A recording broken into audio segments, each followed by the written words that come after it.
Welcome back. Let me go ahead and throw up all four cameras here for you so we get a nice look around the region. You see there's still plenty of cloud cover out there. A few pockets of sunshine coming through, but again, sun is beginning to set. Temperature's not too bad at all now. We're largely in the low to mid 70s for most of the region. It is a little warmer for a few of our southeastern locations. What I find interesting is, first off, they did cut that level 1 threat to our northeastern counties. And number two, that's not where our most intense storms were earlier today. They were in the northwestern counties. We saw all that lightning and whatnot move through Monroe County earlier. Lamar County got a good bit also. And now take a look at over the border with Alabama and Georgia. We are seeing more storms along the state line that are headed our direction. So another wave of rain and lightning and thunder likely as we continue through the evening. I do know there's at least one high school football game in the area tonight. That may end up impacting that. And of course, tomorrow's games may be impacted by the next round of storms. Overnight lows tonight, I think we're going to see more 70s than what's on the screen here. I fully expect tonight to be the warmest night of the week.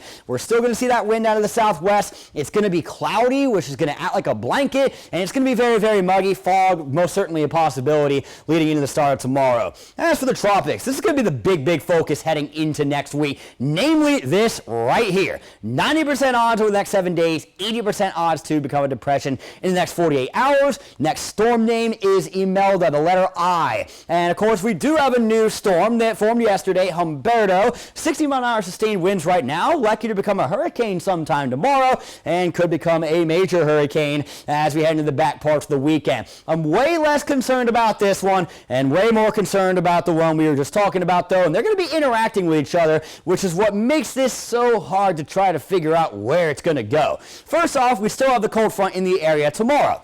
So another round of storms for our Friday afternoon and evening. Saturday looking pretty good. Will be a cloudy start, but we should get some sun in the afternoon. Sunday, I know this showed some rain creeping back in. I honestly don't think we're going to see much in the way of rain chances at all on Sunday. Should be a rather nice day. And then we get into next week, and that's where things become very, very complicated with the forecast because of this. All right, what ends up happening here? Does it end up getting yanked out to sea via the Fujiwara effect because we got a much deeper low pressure already with Humberto that maybe pulls it towards and yanks it around? Or do we end up seeing this move into some warmer water, intensifying more quickly to where it can't get pulled, and then we end up seeing it move into, say, Georgia or the Carolinas? Look at these spaghetti plots right here, guys. First off, Savannah, all right? Now, I'm not saying this is going to hit Savannah. What I'm going to say about Savannah is the last time they took a direct hit was 1895, and it was absolutely devastating. If that were to happen again, it would also be devastating, of course, depending on the intensity of the storm,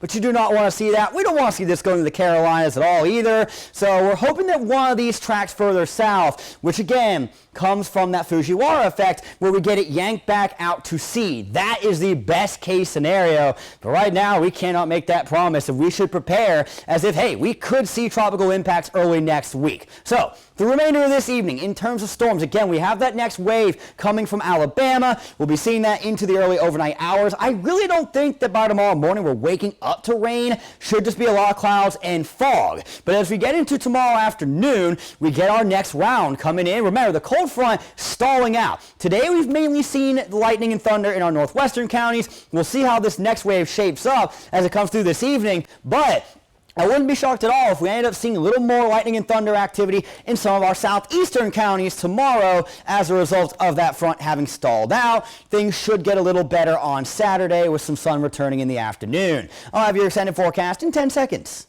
Your 4-1 NBC AccuWeather 7-day forecast is presented by Volume Chevrolet. So really good rain chances again for us tomorrow, and about a third of the region may get a shower on Saturday. Honestly, those odds could go a little bit lower. But after Sunday, my confidence in this forecast just plummets, because what does that system end up doing off our coast? Does it move inland? If it does, we'll see cooler conditions and way higher rain chances, and could be some powerful wind with that as well. If it gets yanked back out to sea, we're looking at a really nice week next week as we head into October, so we'll keep you posted the best we can as we learn of these developments.